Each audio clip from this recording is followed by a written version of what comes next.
విత్తనం. ఏదైనా ఒక ఆపిల్ చెట్టు వంక చూడండి.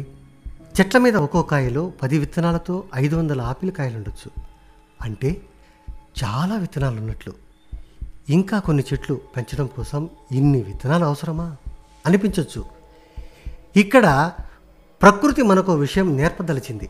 అదేమంటే ఆ విత్తనాలలో చాలా భాగం పెరగవు. నీవు నిజంగా ఏదైనా జరగాలని ఆశిస్తే ఒకటి కంటే ఎక్కువసార్లు ప్రయత్నించాలి. అంటే నీవు ఒక ఉద్యోగం కోసం 20 ఇంటర్వ్యూలకు హాజరవ్వాలి. ఒక మంచి ఉద్యోగి కోసం నీవు 40 మందిని ఇంటర్వ్యూ చేయాలి.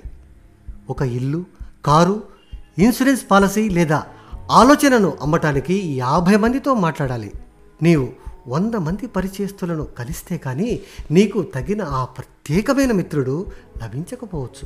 ఆ విత్తన సూత్రాన్ని అర్థం చేసుకున్నప్పుడు మనం త్వరగా నిరుత్సాహానికి గురికాము. మనం నష్టపోతున్న వారిలా అనుకోవడం మానేస్తాం. విజయ సాధకులు తరచూ విఫలమవుతుంటారు. అందుకే వారు ఎక్కువ విత్తనాలు నాటుతారు.